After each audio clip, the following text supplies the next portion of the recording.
The February air hit me before I even opened the front door. Not the cold, the smell. Something warm, something cooking. Garlic and butter, maybe. The kind of smell that should make you feel like you're coming home. It didn't. I'd been gone 4 days. 4 days of back-to-back shifts at the hospital, covering for 2 nurses who'd called in sick, sleeping in the break room on a cot that smelled like antiseptic and someone else's bad decisions. My feet hurt in a way that had gone past pain into something more like numbness. My ponytail had been in the same rubber band since Tuesday. I was 31 years old and I felt 60. All I wanted was to see my son. I pushed the door open at 11:14 p.m. The living room was bright, the TV was on loud, some cartoon. And my sister was sitting on my couch. My couch, feet up on the coffee table I'd bought, laughing at something my husband had just said. Her 2 kids were asleep on the floor in sleeping bags like they lived there. Like it was a sleepover they'd decided to have forever. My husband, Ryan, looked up when I walked in. He smiled. Actually smiled, easy and relaxed, like he'd been expecting me. "Hey, you're home early." I wasn't home early. I was home exactly when I said I'd be home. "Where's Cooper?" I said. Ryan's smile flickered for just a second. "He's in bed." "It's 11 o'clock, I said. "Why is he in bed at 11? "Because he's 5, Ryan said, like I'd asked something stupid. My sister, I'll call her what she is, my younger sister Brooke, uncurled her legs from my couch and gave me a look. Not a guilty look, an assessing look, like she was calculating something. "Maya, we saved you dinner," she said. I didn't answer her. I walked past both of them, past her kids asleep on my floor, down the hall to Cooper's room. I opened the door as quietly as I could. He was asleep, but wrong. He was in the corner of his bed, pushed against the wall, curled up small, his stuffed dog Tucker pressed to his face. The nightlight wasn't on.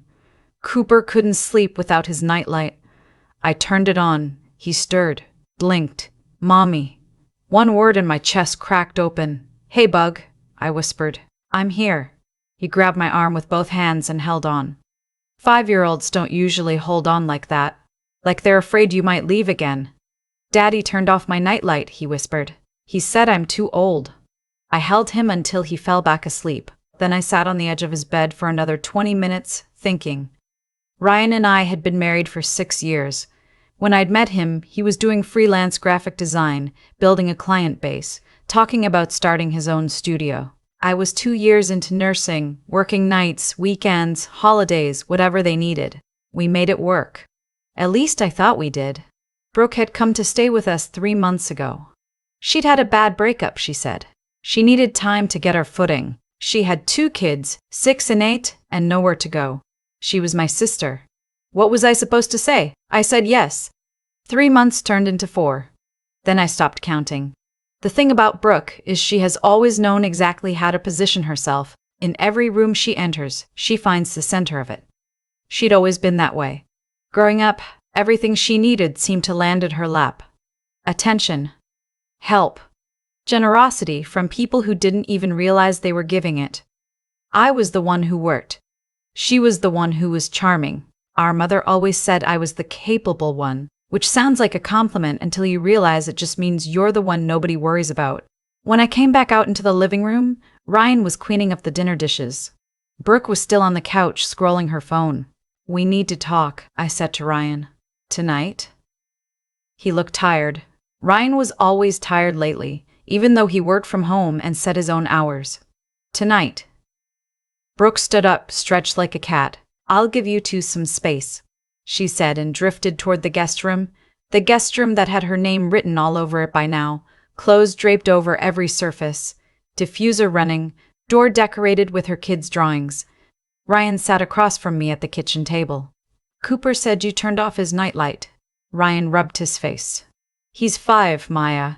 He has to grow out of it sometime."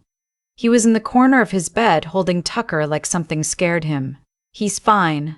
"Why wasn't he in the living room with you?" Ryan shrugged. Brooke's kids were watching their show. He didn't want to watch it. "So he just went to his room, alone? While you stayed out here with her?" "It wasn't like that." "What was it like, Ryan?" He didn't answer. He had a way of going quiet that I used to think was thoughtful. I was starting to think it was something else. I told him I was exhausted and that we'd finish the conversation in the morning. That was a mistake. I should have pushed. I should have kept going.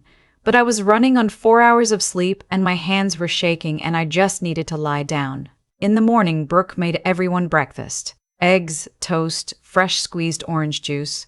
Her kids came to the table showered and polite. Ryan sat at the head of the table looking comfortable in a way that made my stomach turn. Cooper sat next to me and leaned his whole body against mine the entire meal. He barely touched his eggs. That week I started paying attention in a way I hadn't before.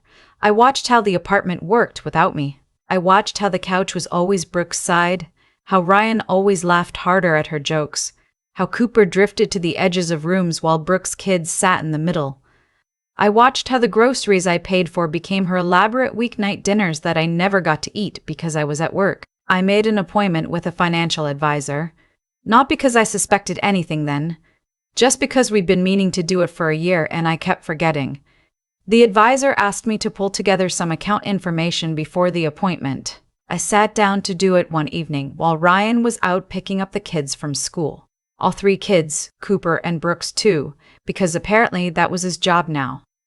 I logged into our joint savings account. I stared at the number for a long time. $42,000.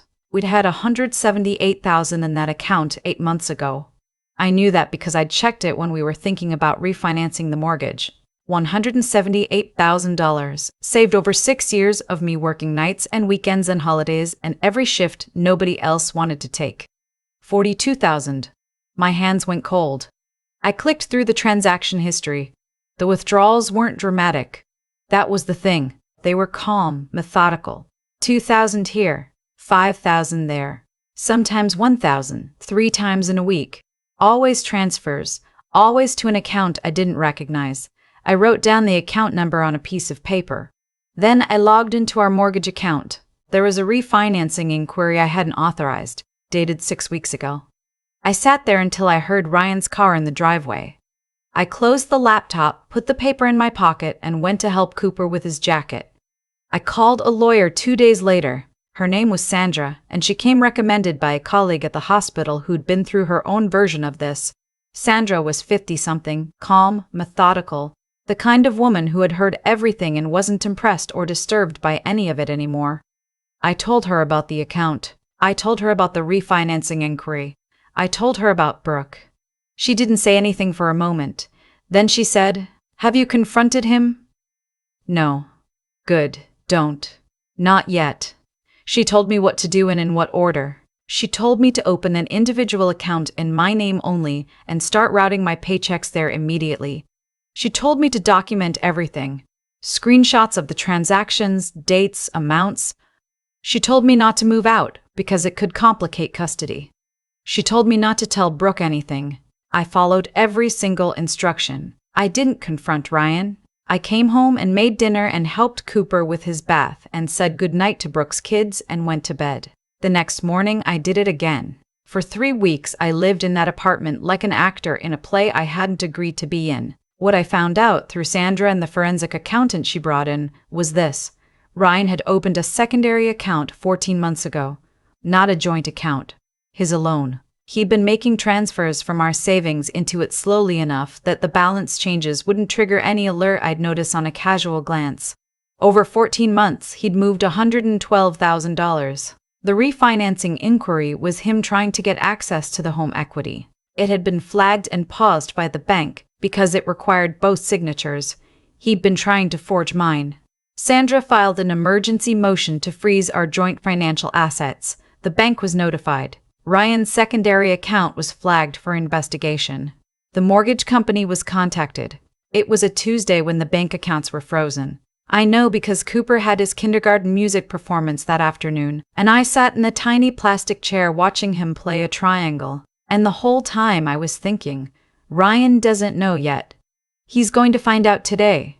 And I sat there watching my son hit that triangle with more concentration than I'd ever seen on anyone's face, and I thought, we're going to be okay. I don't know how yet, but we are. I got home from the performance before Ryan did. I helped Cooper with dinner and put him to bed and read him 2 chapters of his book with the nightlight on, the nightlight I'd bought a new bulb for. The same week I'd opened my private account. Ryan came home at 8:30. I heard him try to check his banking app in the kitchen. I heard the silence that followed. He came to the doorway of the living room. His face was a color I'd never seen on him before. Maya. Sit down, I said. What did you… Sit down, Ryan. He sat. I didn't yell. I want to be clear about that because I'd spent weeks imagining this moment, and in every version I was loud, I was crying, I was shaking. But I wasn't. I was completely calm in a way I think surprised both of us. I told him I knew about the account. I told him I knew about the mortgage inquiry. I told him I knew the account number he'd been transferring to. I told him Sandra's name and that she'd been working on this for 3 weeks. He didn't deny it.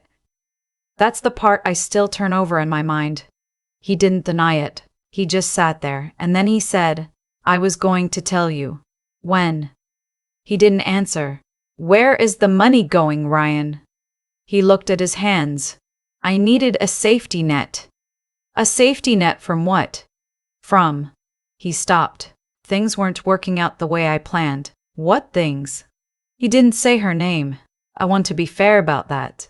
He never said Brooke's name in that conversation. But he didn't have to.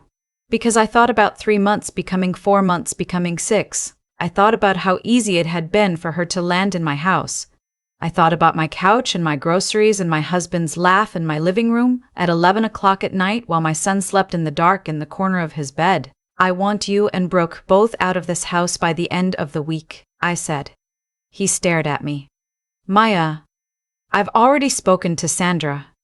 You'll hear from her. Do not contact me except through her. He left 2 days later. Brooke left the next morning. She knocked on my bedroom door before she left and said she was sorry and that she hadn't meant for any of this to happen. I looked at her for a long moment. There were so many things I could have said. Take care of your kids, I said. She left.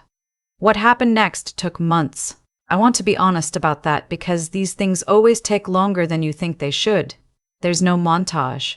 There's no single moment where everything resolves itself into clarity. There's just work, legal work, paperwork, phone calls, court dates, depositions, a custody schedule that had to be drafted and redrafted and argued over. Ryan's attorneys argued that the transferred money was for legitimate household expenses. Sandra's forensic accountant dismantled that argument piece by piece. The secondary account had been used to pay for things that had nothing to do with our household, a month-long rental in another city, a storage unit I'd never heard of, purchases at stores we never shopped at. The court froze Ryan's assets pending investigation. He was required to return $109,000. We'd already spent $3,000 of the transferred funds on legal fees, ironically. The mortgage on the house remained in my name. Ryan had no legal claim to the equity because the refinancing had never been completed. His freelance business, it turned out, had effectively stopped operating 8 months earlier. He'd been living on the money he'd taken from us. The safety net he described was just our savings, moved to a place I couldn't see. Brooke moved in with a cousin in another state. I don't know what she knew and what she didn't. I've decided I don't need to. Some questions don't have answers that change anything. The thing about Cooper is he bounced back in the way that 5-year-olds do, which is to say, with a speed that is almost alarming and also deeply reassuring. 2 weeks after Ryan moved out, Cooper told me he wanted a fish. I bought him a fish. He named it Gerald. Gerald is still alive somehow. Cooper tells everyone who visits about Gerald like he's a minor celebrity. I went back to my shifts. I kept my private account. I started actually looking at my finances every week instead of trusting that someone else was handling it, which I should have been doing all along. And I say that without judgment toward myself, because I was working 60 hours a week and I trusted my husband, and those are not crimes. They are just facts. About 4 months after Ryan left, I got a letter in the mail from the bank regarding the fraud investigation they'd opened based on Sandra's referral. Ryan had been formally charged. Wire fraud. I won't pretend I felt nothing when I read that. I felt something complicated, not happy exactly, not satisfied. More like relieved that the thing was real, that it had been named, that it existed somewhere official on paper. And not just in my memory of a Tuesday night when I logged into a bank account and couldn't understand the number I was looking at. I had a glass of wine that night after Cooper went to bed. I sat on the couch, my couch, and I put my feet up on the coffee table and I thought about all the things I'd thought I had and all the things I actually had. I had Cooper. I had Gerald the fish. I had my job and my house and my scrubs and my terrible break room cot and my colleagues who covered my shifts when I needed them. I had Sandra's number saved in my phone. I had a savings account in my name only that I was slowly, carefully rebuilding. I had myself. It sounds small. After 6 years of building a life with someone and watching them dismantle it quietly, from the inside, it doesn't feel small. It feels like the whole thing. Cooper started first grade in September. I took the day off work. I walked him to school and he held my hand the whole way, even though he'd recently announced that he was too old for holding hands. He held my hand anyway. He picked up a rock on the sidewalk and put it in his pocket for luck. At the classroom door, he turned around and looked at me with Ryan's eyes. I can't change that. They're Ryan's eyes. And he said, "Mommy, will you be here when I get out?" "I'll be right here," I said. And I was. People ask me sometimes, now that enough time has passed that people feel comfortable asking, whether I'm angry, whether I still think about it, whether I hate him. The honest answer is that I don't think about Ryan very much anymore. What I think about is Cooper in the corner of his bed, Tucker pressed to his face, the nightlight off. That's the image that stays, not the bank account, not Sandra's voice on the phone, not the court dates, just that. A 5-year-old making himself small in the dark because nobody thought to turn the light back on. I think the thing people don't talk about enough is how betrayal rarely announces itself. It doesn't come in one dramatic moment. It comes in small erosions. The way someone stops asking about your day. The way the couch rearranges itself around a new person. The way your savings disappear not in one panicked withdrawal but in calm, patient increments.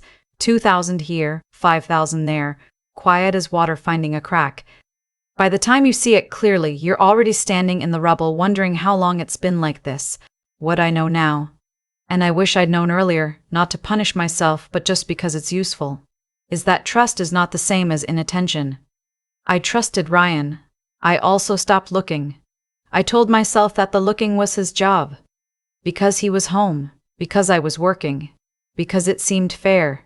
That logic cost me $112,000 and, more importantly, 3 months of my son eating breakfast at a table where he didn't feel like he belonged.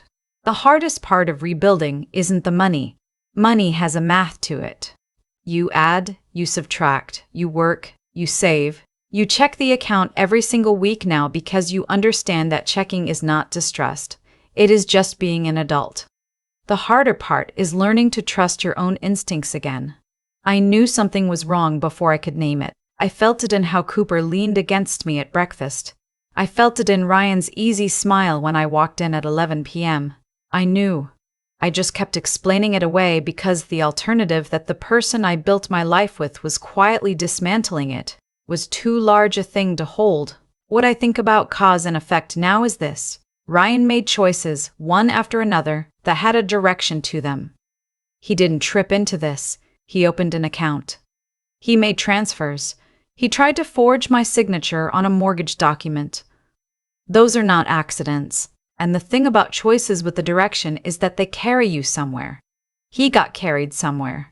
I didn't choose his destination, but I got to choose mine. I chose Cooper. I chose my house and my scrubs and my terrible break room cot.